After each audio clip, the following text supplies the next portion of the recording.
Okay. Good afternoon, everyone. It's a little bit after 4 o'clock. Let's go ahead and get the task force meeting started. Mr. Thorne, thank you so much for being with us. We have CAO Montano with us. We've got Corwin with the City Attorney's Office, myself, Councilmember Morrell, Ms. Amar, I see you standing up. Come on up, make your statement if you'd like, and we will go ahead and get started. Thanks. Good afternoon. Good afternoon. Because this fight for fully funded relocation has gone on for years now, we want to start this meeting reminding everyone of our clear and consistent demand,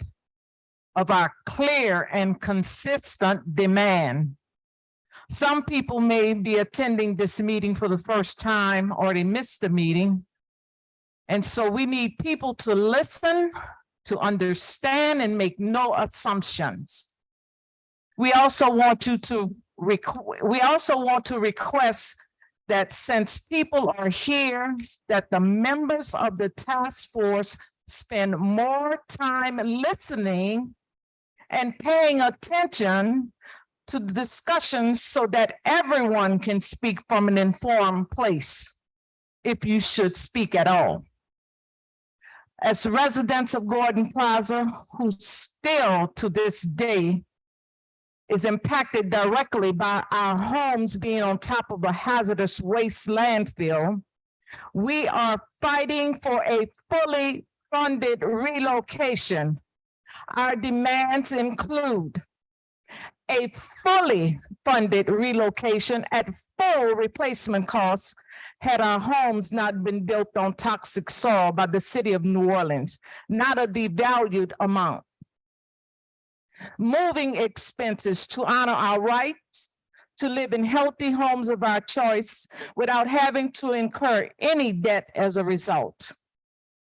This must occur before or prior to any future projects or constructions began to ensure our safety, health, and dignity as human beings, particularly during this time of the ongoing global health pandemic of COVID. While many of us are already immune compromised. When we were here Friday of last week, we requested 3 things from the administration through CAO Gilbert Montano, which were, number 1, a demand to end antagonistic treatment towards us and our situation that the private law firm, the New Orleans City Attorneys, and all other hires by the City of New Orleans who are tasked to do the work that impacts our lives. We expect to be treated with dignity and respect. We expect to be treated with dignity and respect. When we are met with otherwise, we will resist such. We also ask that the administration to require that the higher appraisal, Jim Thorne, not make decisions that result in devaluation or discrimination. A verbal statement to discrimination is not enough. If the tools that were used results in devaluation and discrimination. Prior to this process, an expert analysis replacement costs report was provided in a meeting where a shared understanding of the role of replacement costs was discussed and agreed upon. During this process, we requested that only 1 home be used as a sample so that we could bear witness to the process and prevent devaluation and discrimination and all haphazardness. The sample appraisal brought up many questions regarding choice of neighborhood for comparison, choice of homes in a flood zone when Gordon Plaza is not even in a flood zone. That fact that our homes in Gordon Plaza are made of brick and not brick veneer, which could result in a 6 to 7% price difference. Sometimes up to 10% bricks and not brick veneer which could result in a 6 to 7% price difference, depending on who's doing the appraisal. Because we had many questions, we requested a second opinion from another Louisiana license appraisal, and a 14-page ARC letter was provided with those points for consideration. This is the second free of cost to the city of New Orleans document from another professional, another expert that we as a community have provided.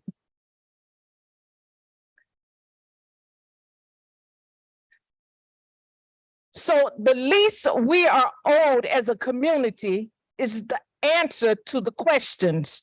Should we as a community permit the remaining appraisals to be completed in our community?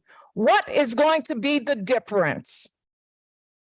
We also requested the fund source to be named for the Gordon Plaza Environmental Equity Relocation Fund to ensure that those of us who are currently living on the landfill have the necessary relocation assistance, inclusive of full moving expenses, so we can finally move off of this toxic landfill. We want immediate action to be taken to ensure that these funds can be secured by Thursday, November the 17th, during the next council meeting. There are two parts to this process. Number one, the buyout process, which impacts our houses and our land. Number two, the Gordon Plaza Environmental Relocation Equity Fund is relocation assistance inclusive of moving expenses. As residents of Gordon Plaza, we need both of these to ensure that we can safely and finally move into healthy homes of our choice. There are two major outcomes for tomorrow's meeting as follows. Residents of Gordon Plaza want to make sure that the administration and the council are moving forward to ensure that the Gordon Plaza Environmental Relocation Equity Fund is in place. The New Orleans City Council approved the fund to be open on Thursday, November the 3rd.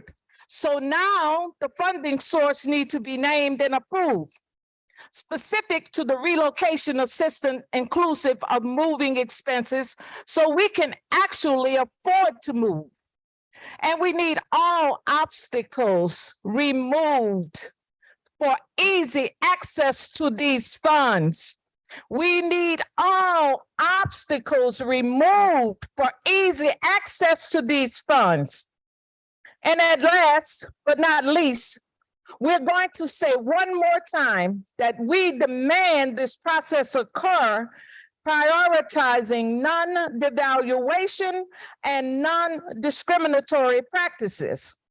We want to remind everyone in this place and those listening in that while we have fought for this very thing over the past 11 months now, in the face of knowing how appraisals have been used to devalue and discriminate against Black people in Black neighborhoods like ours, the National Fair Housing Alliance of DC released a press statement just this past November the 2nd with a confirming report confirming that appraisals have been used in discriminatory ways.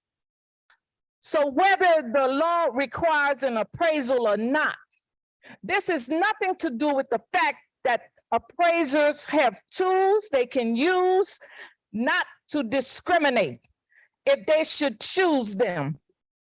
We ask one more time, should we permit the appraiser to complete the remaining appraisals?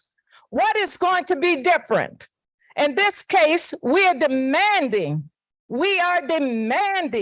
that the City of New Orleans administration to direct all services that can impact the process to be non-devalued and non-discriminatory.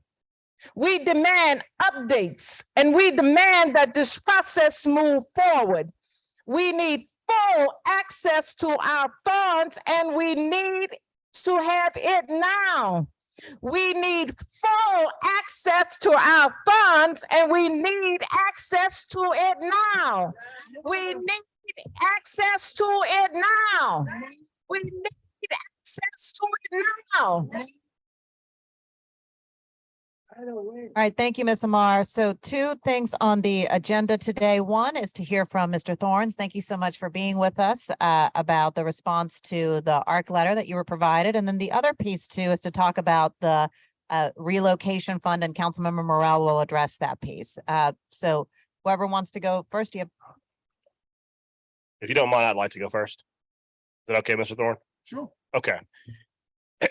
On the relocation. On relocation fund. So we have been in intense negotiations with the administration and with the law department, and we have reached a substantial roadblock on the mechanism for the fund.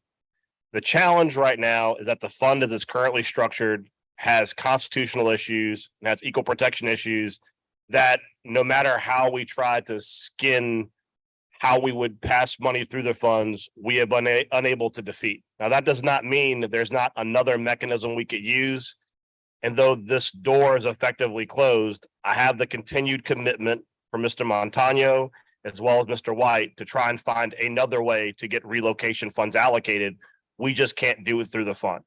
Part of the challenge is, as y'all know, there are several other parties in different Gordon Plaza lawsuits.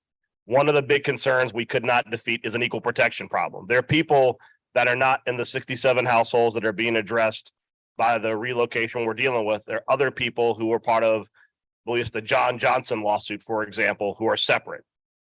And by providing funds for one group and not another group, you run into the problem of some significant equal protection problems.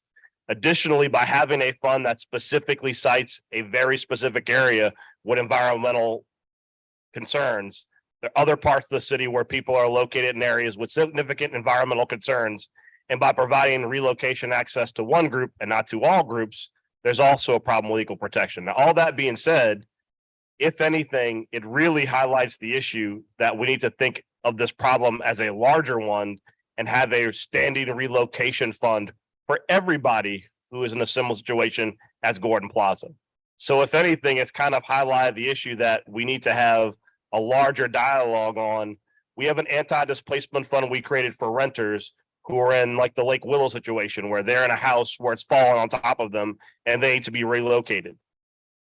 We need to have a fund that is not designated, or not even a fund, a program that's not designated specifically to one group to avoid those equal protection issues. Now, I'm committed to continuing to meet with y'all on a weekly basis as we figure out how we're going to work around that. But the fund itself, we have been unable to convince the law department, who are doing their job, looking at the standing case law on both the state and the federal level, that the fund is going to survive a lawsuit. So the challenge is if we put money in the fund, but we get sued over it, no one gets the money anyway. And I'd prefer to have a program, like you said, if money's going to go into a program, you need to have access to the money. I don't want the promise of money that we can't give people. So I'm committed. Mr. Montano in particular, he and I have spoke, he's committed to find a way to get the money there in a way that doesn't result in a lawsuit. That's the current status.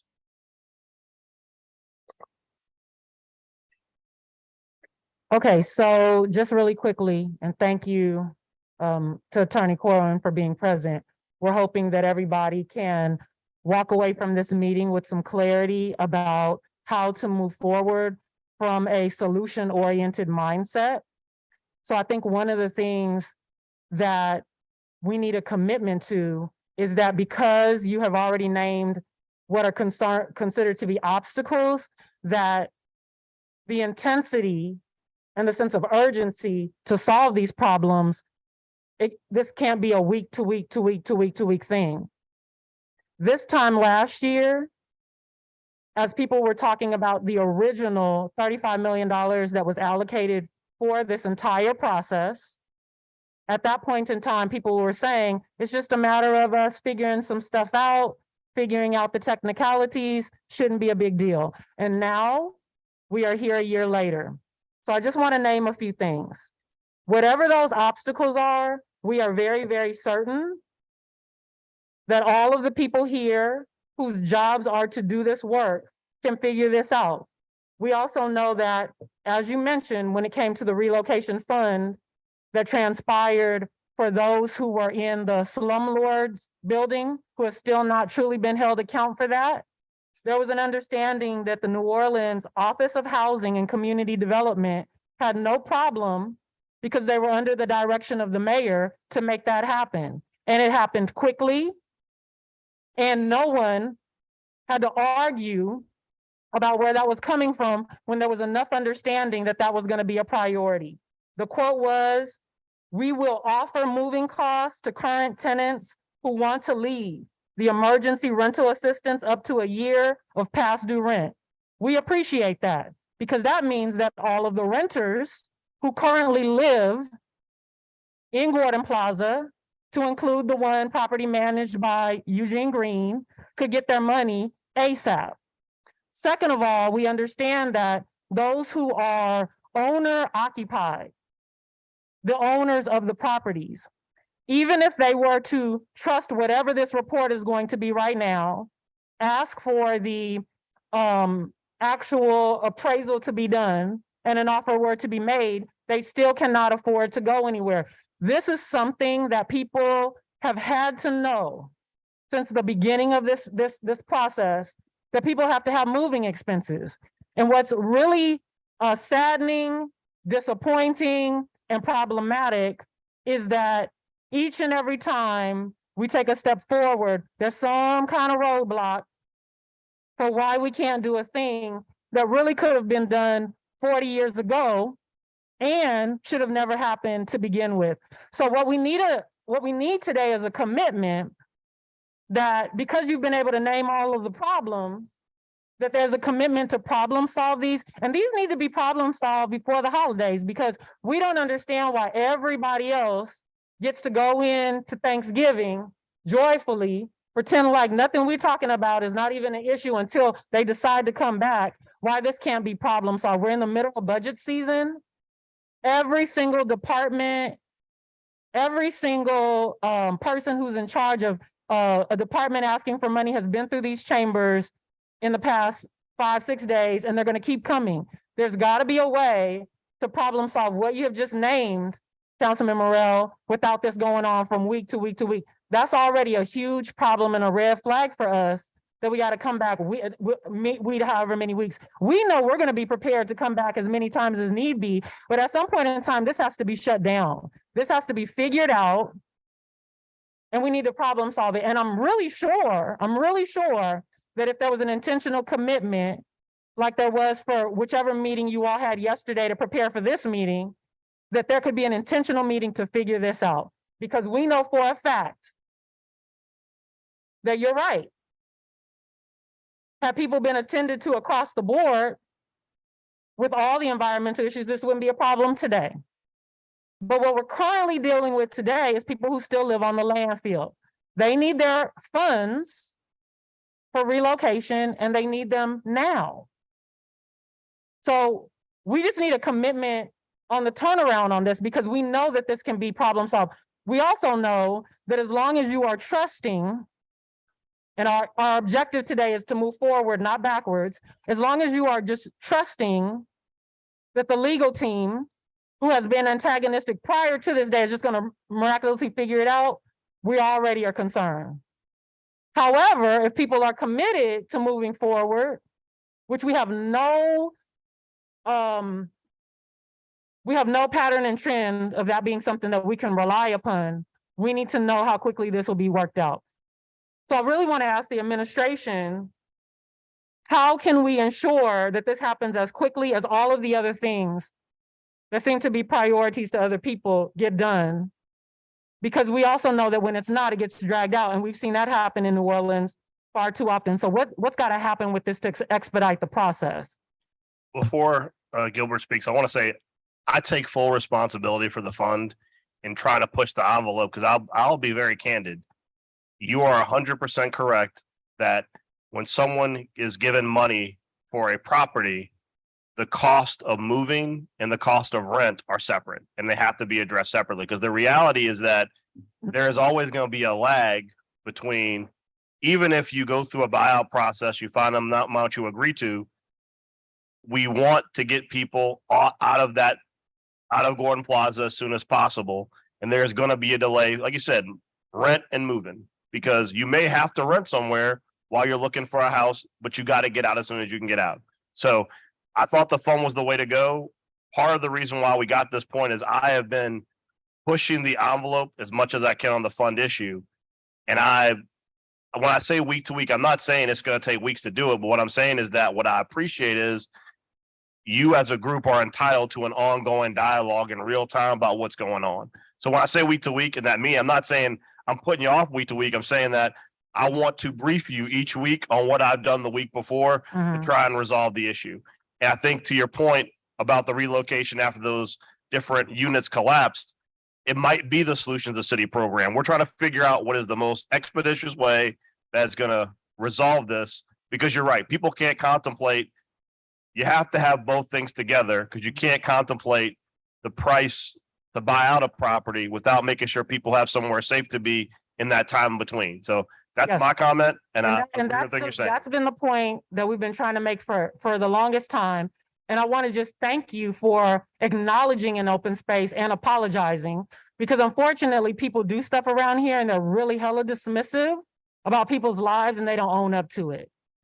But I also want to say that just like we're talking about this fund, anything else that's transpired with the residents of Gordon Plaza, when people have chosen to engage the residents proactively first, they have always been very clear about what they need, and they've always been very clear about who makes up the community. None of us out here would even know what's transpiring in the community if it were not for the residents knowing their community. So they have named everything from everybody who's owner occupied, family members, renters. They understand all of those things. But normally what happens is people make decisions on behalf of the residents, don't consult them, don't care if whatever they decided causes havoc in their lives, and keeps moving forward. So here we are, days away from a whole bunch of people getting ready to slide their chair up to their table and slice on turkeys, and the residents still do not know where they stand. So we need a commitment from the administration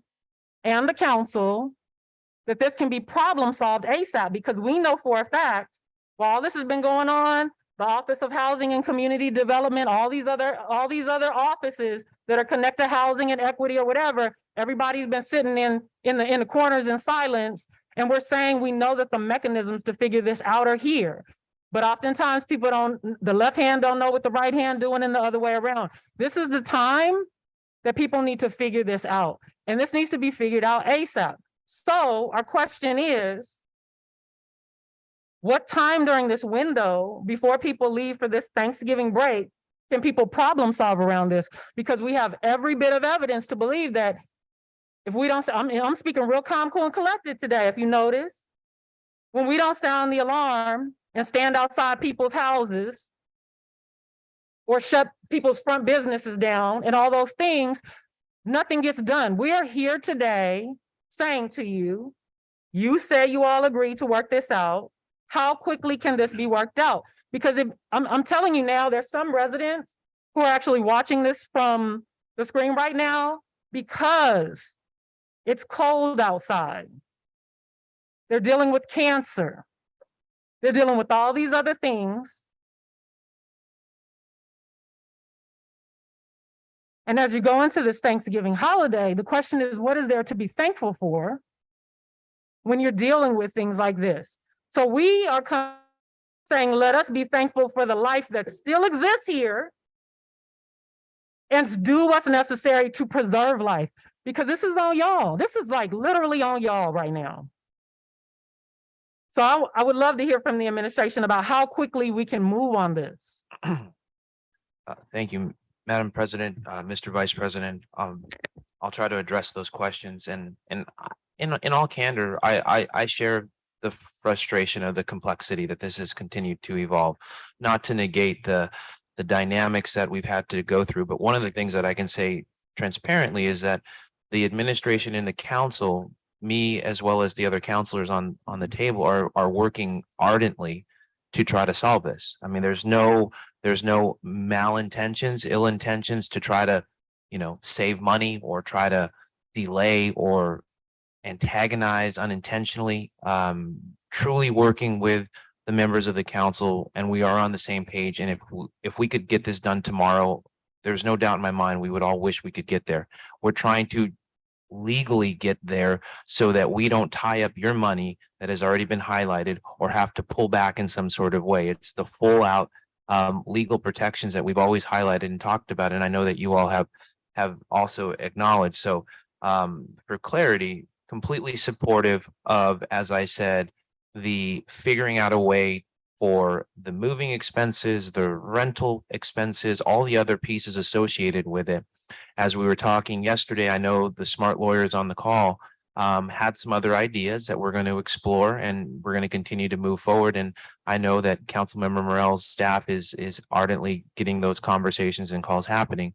I'll stay on those calls. I was on the one yesterday, and I'll continue to stay on them, as was the CFO and others. On the forward movement, I would like to get this done as soon as possible as well. I don't think anybody is wanting to prolong this unnecessarily. I wish it was already completed and done. Still committed from the administration to ensure as expeditious as possibly, but also we have to listen to our attorneys as well, whether we want to or agree all the time. That has kind of been the challenging pieces of this. It's much more complex and different than OCD and the rental reassistance example you did provide. I wish it was as simple as that, but with the overlaid of other litigation is really where we're running into our challenges. So I know that's probably not sufficient of a response, but in candor and in closing, it is our commitment to continue to work with the council. No one's on a different page up here. We're all trying to get this solved. Well, if I can just speak to 3 quick things in the hopes that it will be helpful. The first question is for these various methods by which the legal team is trying to problem solve. Do any of those things require city council action? Possibly, yes. Okay. If they require city council action, we have a desire to see how much can get problem solved between now and Thursday. And let me just tell you why. Let me just get the why out. Because there have been many meetings over the course of the last year. This is just item 1. I'm gonna get through the other 2 real quick, where there's been a situation like this and someone has said, oh, we got to figure it out. And it's just been a matter of a discussion. And then we look up 7 weeks later, and then it moves on to the next step, when it could have just been like, we need to intentionally zoom in on this. Because I'm going to just tell you, Theo Montano, if you're going to wait for the legal team just to figure it out on their own without direction, there's 2023, right? And it just can't happen. I also want to say that your presence and your commitment here comes with a very different spirit than it did this time last year, when you really didn't even know what was going on with Gordon Plaza. You were learning about this thing. And now, because it's had to be in your face, you're contending with it in a different way. But I want to say to you, this is not going to go away until it's fully resolved. And we all want it to be resolved as soon as possible, because we mean it. Like, we're not exaggerating when we say this is a matter of life and death. Brother Wilhelm Smith is not with us here today, but was present and alive to watch the $35 million be approved. He watched the $35 million be approved, but never got a chance to experience moving into a healthy home of his choice. And now his family has to continue carrying this burden on. And it's so unnecessary. They had to go through mourning process while engaging in this fight. And these are the kind of ways that we're saying that environmental justice could be interrupted this time if people would just prioritize the time on the front end, instead of saying, let me get through this meeting. And then we look up and nothing is happening, no forward movement is happening in between the meetings if it's that urgent. We need that commitment from you, because I'm going to tell you, That's the only way stuff starts to move. Like you being on that call yesterday is a difference maker. Because without the direction of the administration, there is no movement. That's the part we're trying to emphasize. Without the direction of the administration, there is no forward movement. I'm gonna say this one more time. Without the direction of the administration, all the shit is just on hold. And at some point in time, this city is gonna fucking explode.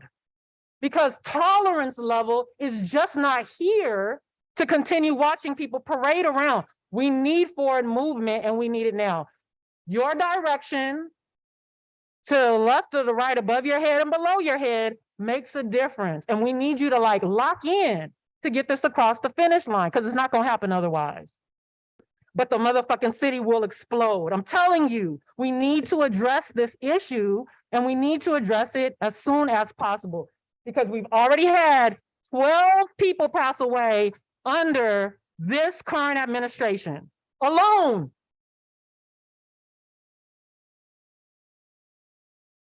What are we gonna hear from Jim Thorne today?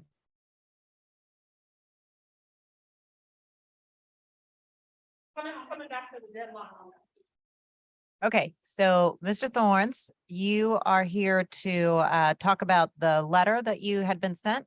We talked about it a little bit the last time you were with us. What are your thoughts on it? Let us know what you have to report today. Okay, I'd like the ability to digress. Can you put the mic a little Let bit me closer? digress a little bit before I start on those points, if you don't mind. The appraisal will not solve all the issues that have been brought to you. And so if there's an expectation that within the appraisal that you're going to get the solution, I just can't see how that could happen. So let me just say that. The second thing is that the appraisal of the properties in Gordon Plaza do not take on the traditional role of appraising. That is, we appraise a property where it is located and the value is developed from within that market area that it's located in. That's traditionally what we do. And those appraisals are done for the purpose of mortgage lending. So if you wanted to borrow, refinance your house or borrow money, you would have somebody come out and they'd appraise your house, you'd bring it to the lender would accept or reject and loan you the money. In the environmental approach to solving environmental issues, there is a process that has been advised to appraisers and others who are involved in it. And the process is called impaired and unimpaired. And impaired simply means that Gordon Plaza is impaired. There's no question about that. That's all of the information, everything leads to the fact that it's impaired. And so the value of the properties in Gordon Plaza do not derive from or within Gordon Plaza. They are derived from unimpaired properties. So that's the first level. Now, to get to the level of unimpaired, it means that the appraiser has to identify a comparable, similar area for which to select the comparables. In other words, I couldn't go to St. Charles Avenue or to the lakefront or something like that because those are not the same areas. They're not defined as similar neighborhoods as for Gordon Plaza. And so in order to do that, there are neighborhoods in the city, either entire neighborhoods or there are areas that would give you the same similarity as to the composition of Gordon Plaza. Composition, by that I mean the size of the properties, the condition, I mean the construction, whether the construction was fair, poor, good, or excellent, and the amenities that were within the property. So those are the things that we look for in it. I can assure you that in that process, it is double blind. There is no discrimination. It's simply none. It is what it is. The facts jump off the paper at you as in terms of what the answer to the question is. And so if you have a 1,500 square foot house, then the appraiser would be well advised to use 1,500 square foot houses or closer, or make an adjustment if they can't find any for a house that's larger or smaller. The appraisal process can deliver to you and will deliver to you and has delivered to you the value of the property as if unimpaired. And that's what you have to rely on in terms of doing this. My assignment is only the appraisal assignment in this process. I have nothing to do with anything else, relocation, that kind of stuff. The tool that I use is a restricted use appraisal that is designed specifically for the city of New Orleans in terms of how it will be used. The city of New Orleans is not going to use it for mortgaging or financing or any other purpose. It's going to use it to support the disbursement of whatever the funds are or as to the value of the property. And that's what it's going to do, as I understand. So having said that, the letter that I got, and it had, I counted them, a total of 22 bullet points. And attached to that letter, there are 10 pages of copies from USPAP. This comes out of the same book that we all use. It's used called Uniform Standards of Professional Appraisal Practice. And that's what the 10 pages are. The 22 points that are included in here don't apply to this. They apply to mortgage lending. They apply if you were going to go to a bank, because there is something called FIREA, there's Fannie Mae, there's Freddie Mac, there's all these governmental agencies or quasi-governmental agencies that supervise appraisals for the purpose of lending money. You're not lending any money here. You are going to buy out a property that's in a environmentally contaminated area. So with that, if you want me to go through these points, I can, but I can tell you they do not apply to the purpose for which you need the value. And I can tell you without fear of hesitation, there is not a single bit of discrimination in this process. And it's never been done. I've been doing this for nearly 47 years. There is no discrimination. It is what it is. The facts will present themselves. The fact that the appraisal that I've written did not rise to the level of other information that you may have received is not an issue. That's not something that I can solve for you. And then there is a question of definition, because one of the things that I've heard since I've been here for the last few months is something called replacement costs. Now, it depends upon how you understand and what you read into that definition is what you get out of it. If you read into the definition that the appraisal must derive a replacement cost equal to the numbers that you got earlier, I am quite sure it'll never do that. I'm positive it'll never do that. If it means that the replacement cost means that you are going to make whole and replace the folks in Gordon Plaza using a fund to do that, then that could very well be the case. I'm not sure what it is, because that's not for me to decide. But what I can tell you is that the appraisal is transparent. It talks about, it doesn't look at things other than comparable, similar properties with similar or utility. And utility is defined as the benefits that you get from living in a house, the benefits that you get from the one you have now, and the benefits that you would get from the one that you would have when you choose to buy someplace else. Now, having said that, there's no more that I can really say about it. This document, the 4 pages that are in here, are designed or criticizing or evaluating or discussing mortgage lending. There's no mortgage here. There's no mortgage. Okay, just a couple quick things. Because we understand all that you said today, because you have said all of these things before. We understand that there's no mortgage, which is why we didn't understand why the form is a form that you use for mortgage and lending. There are many others. You used a form from Freddie Mac from the 1990s, sir. We only have the 14-page document that you have. Thank you for breaking down the contents of it. The residents have said time and time again, and I just want to name these because the question was, what's going to be different?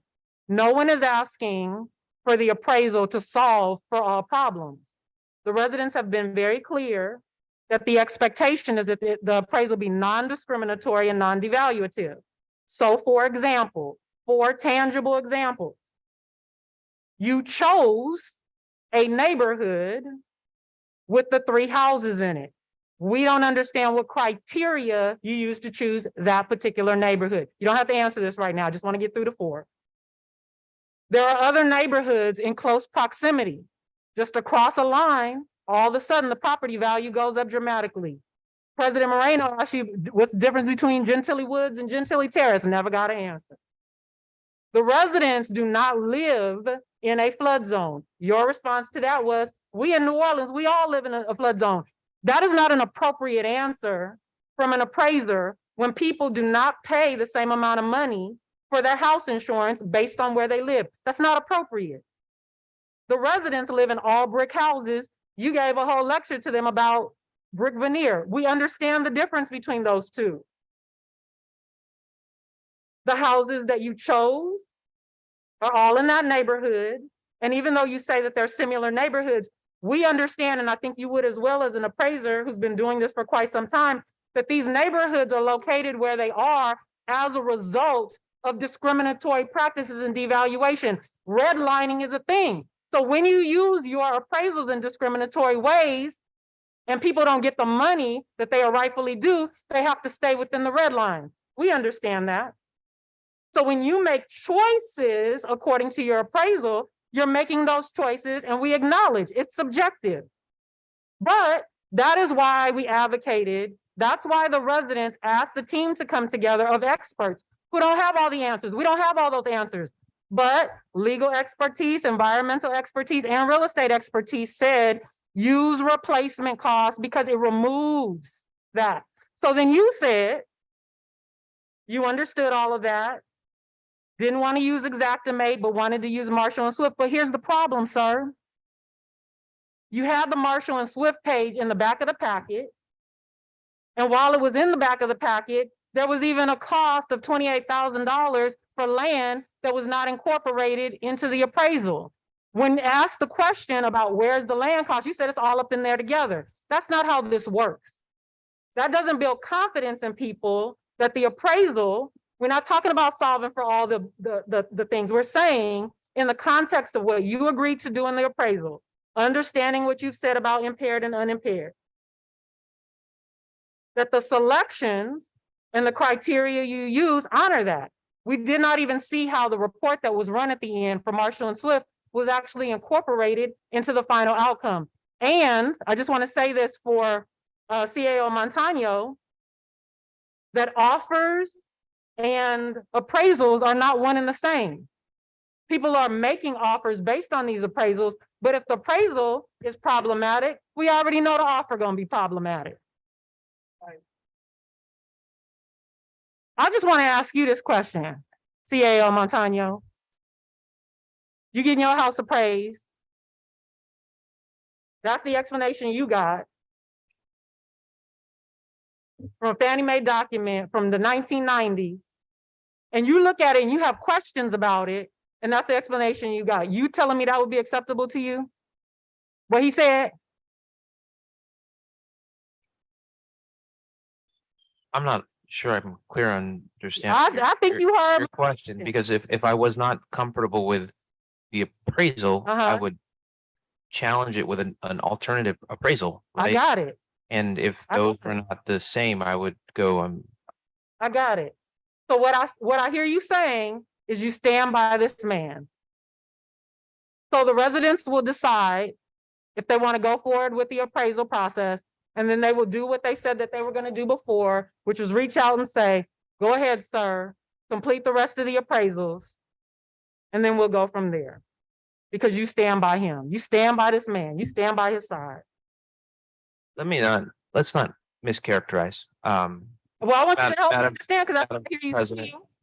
saying, I hear you saying that.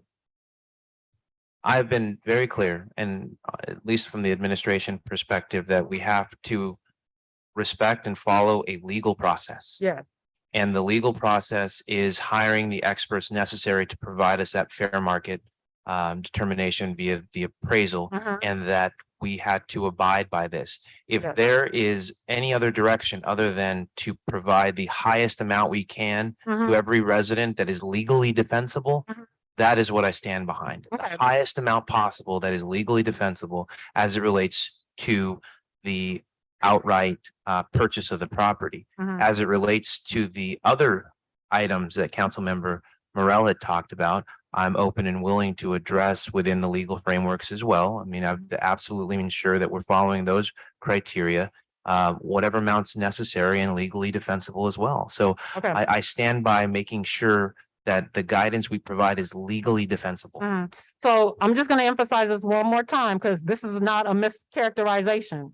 The city of New Orleans is paying for this service, which is a choice that the city is making. So if you stand by it, we're just going to go ahead and move forward. We understand. But we are asking. I think it's a mandate, not a choice, though. If I'm, That's what? it's a mandate. No. Listen to what I'm saying. The process around the appraisal, we're not debating about that. What my understanding is because everybody is so concerned about the law and doing things the right way around here. People seem real committed to doing stuff the right way around here when it comes to Gordon Plaza. We're committed as well. We're saying that it would only make sense that you would want to make sure that this process, in terms of the outcomes around the appraisals, can be as non-devaluative and non-discriminatory as possible. Total With agreement. that being said, if you stand by it, then we understand. We just wanted to hear what would be different. Can I add one thing just as a point from my experience when I've only owned 2 houses.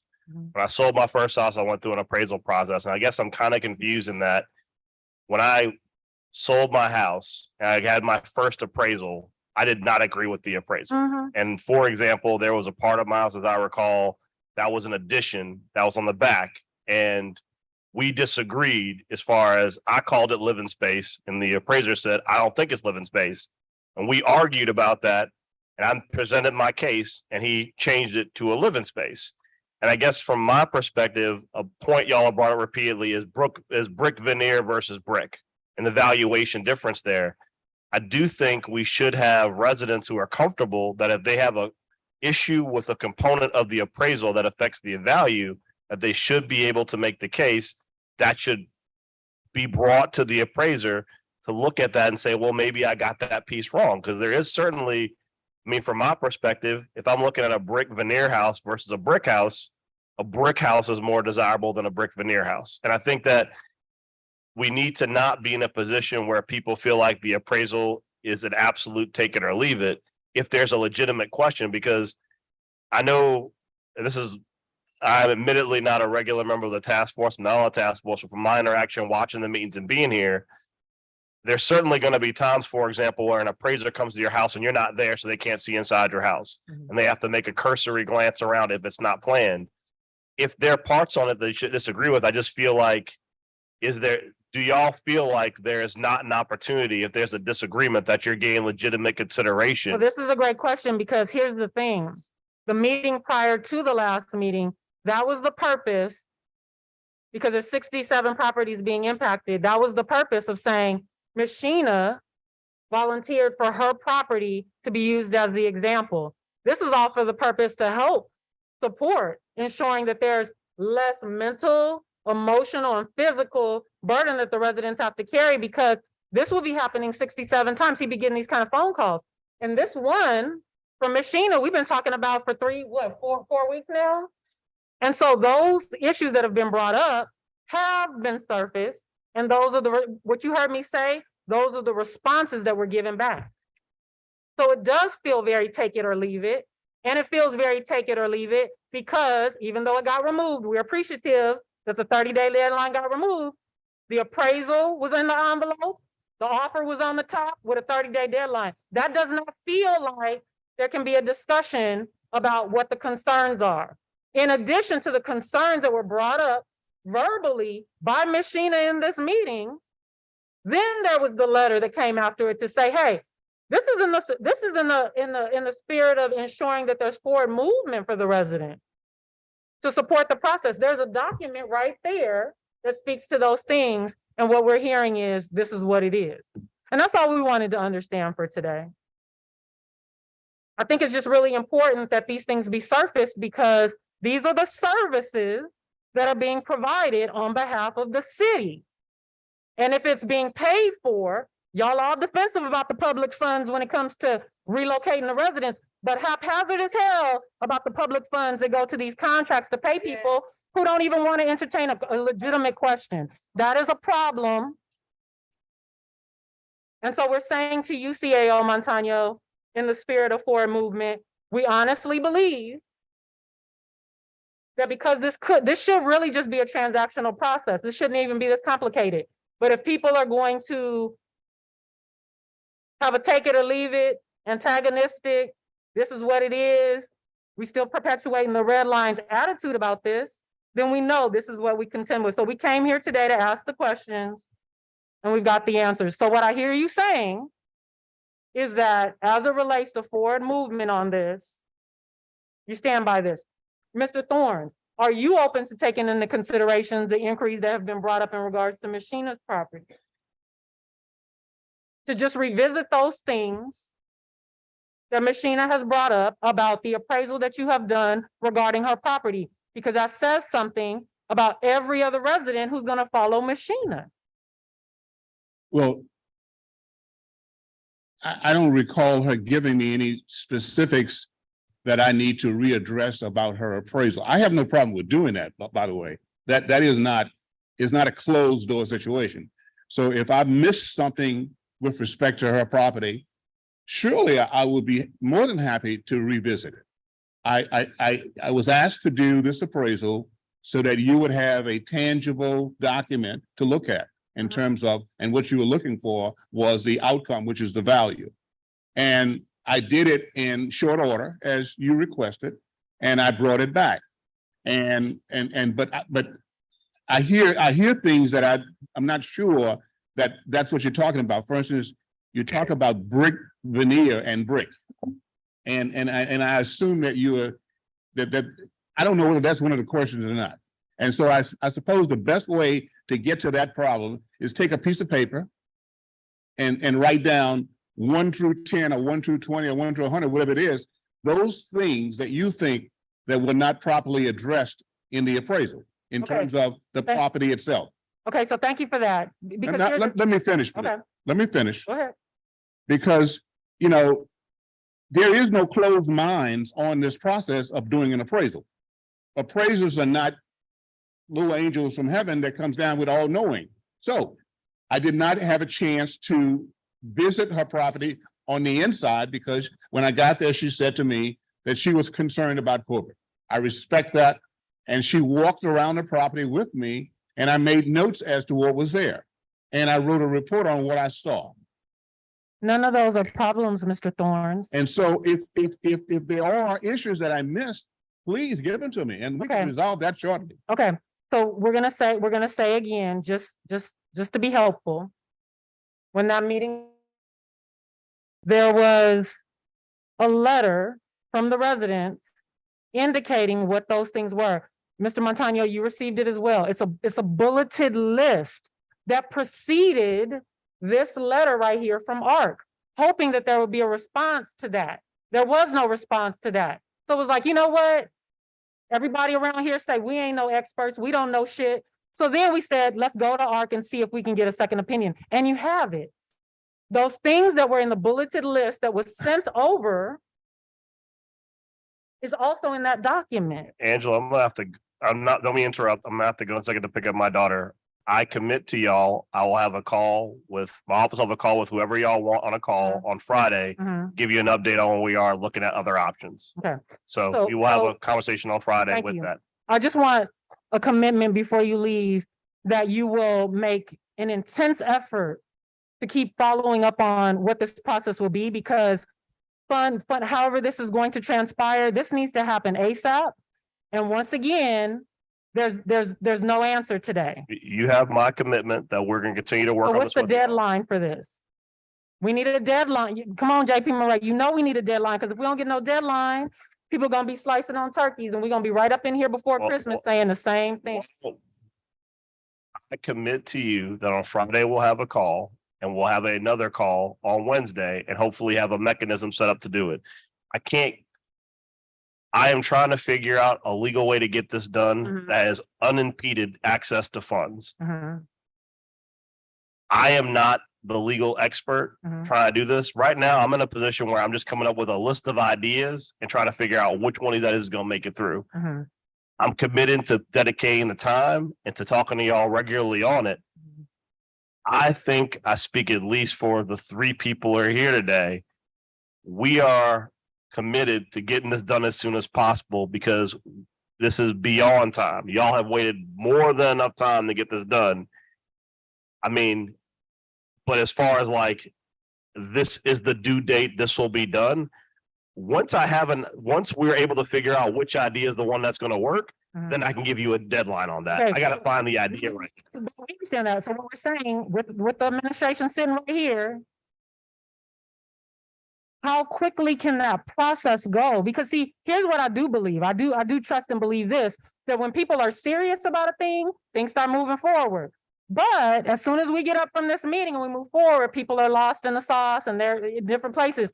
We need a commitment of when you all are gonna talk again with just Gordon Plaza on your We're mind. going to talk again tomorrow and Mhm. begin to source new ideas and run them through the legal gauntlet to get them Do done. you know what time you all are gonna talk tomorrow? No, I did not know that because we have to figure out what the budget Okay. we have going on.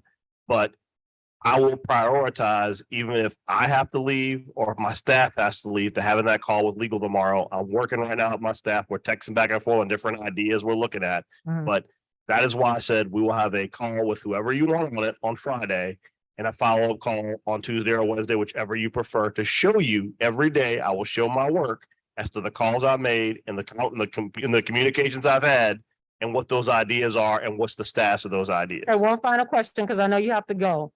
Because you're gonna meet tomorrow, can we get a report back to the residents about the outcome of that conversation? Why?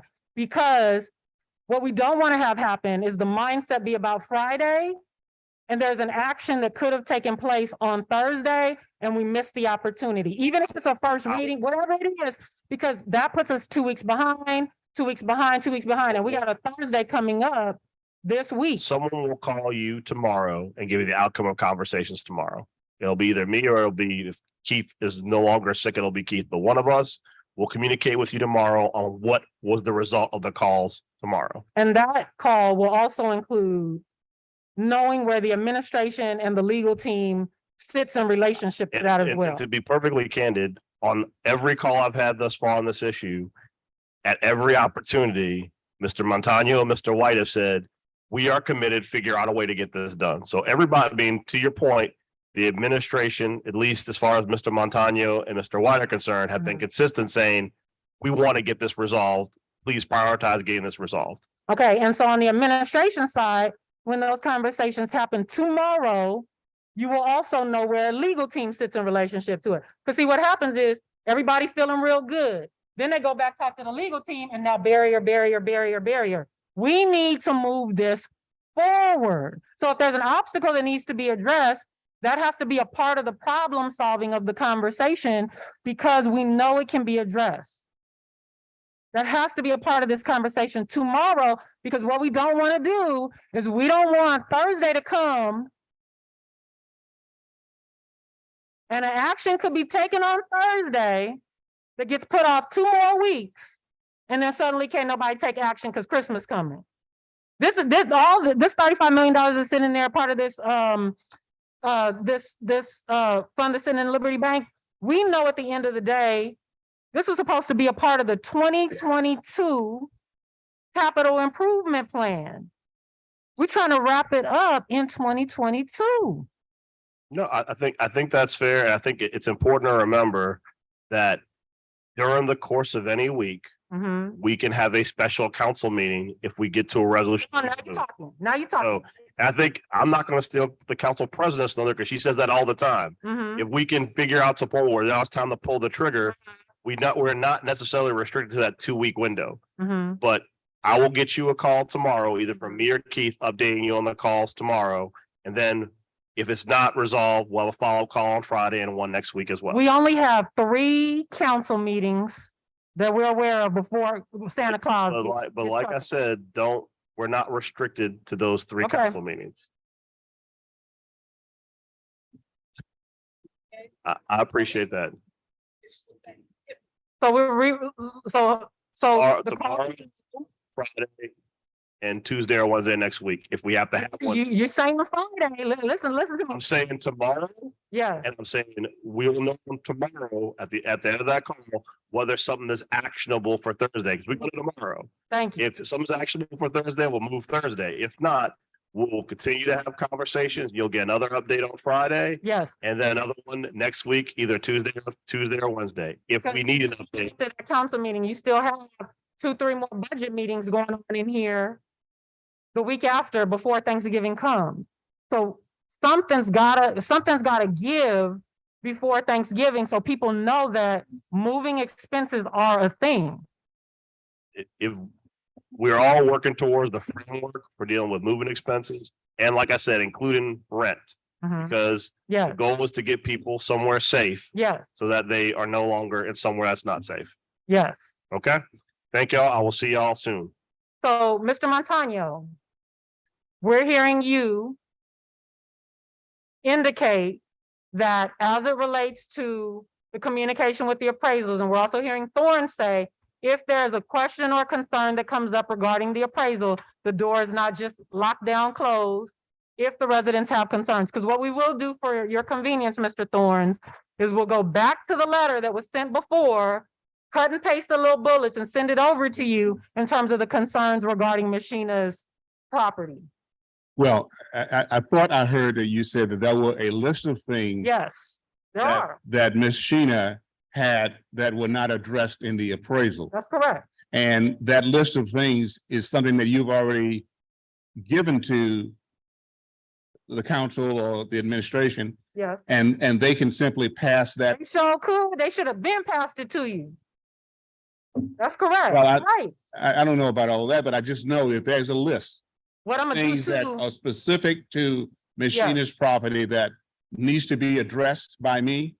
If you give me that list, I'll address it. yes. And Miss Marilyn, I don't know, later today, it doesn't matter for this meeting, but I want to go on record as saying, you can check your emails, because I don't even know if Mr. Thorns was copied on the thing. But long story short, Mr. Montano definitely has it, and it can be sent over because it's all in there.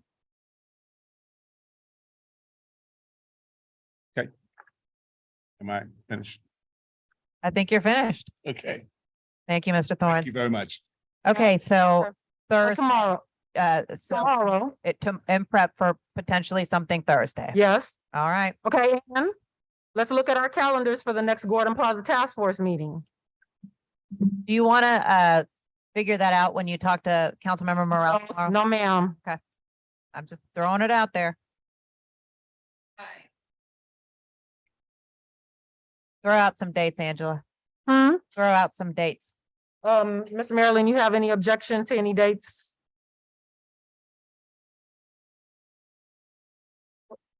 Well, it looks like we're gonna have all the updates we need by Friday. Can we do it Friday? The 18th. I won't be here, but if Councilmember Morrell can do it, although he just left. No, ma'am, we need you to be here. 21st, 22nd. Mr. Montano, we need your presence as well, please.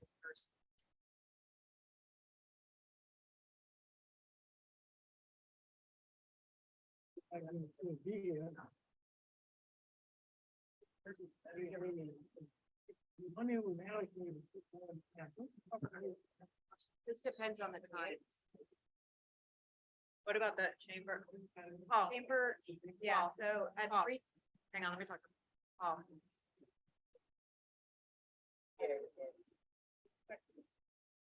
So was that 21st, 22nd?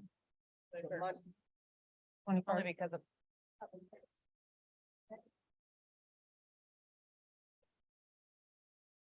Residents are available on the 21st also, if that helps. Right, that's not available.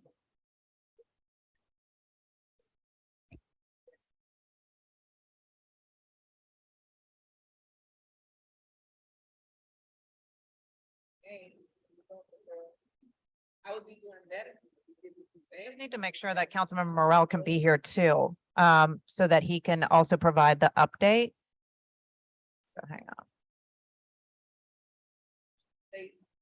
Let me call him. Hang on one Mhm. second. Hang on, Thank you. sorry.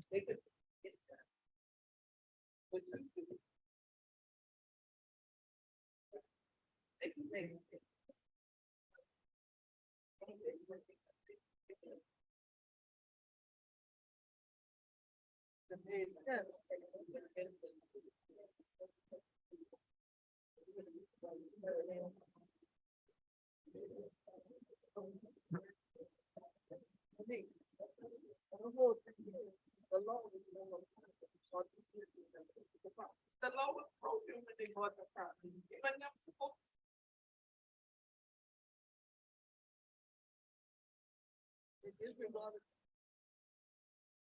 Can we try tentatively for the 21st? I can't get a hold of Councilmember Morel. Okay, what will be the time? We can't do it. You said after?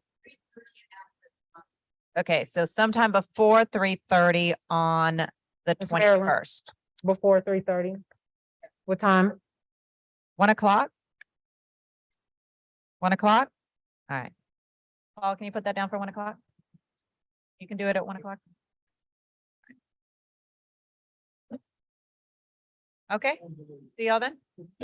Just one question for you. If after that meeting on the 21st, you all have a budget meeting on the 22nd as well? That's as needed. So Got it. it's Okay. not scheduled, but it's as needed. Thank you. Sure. All right, we have a plan. See you soon. Thank you. We're adjourned.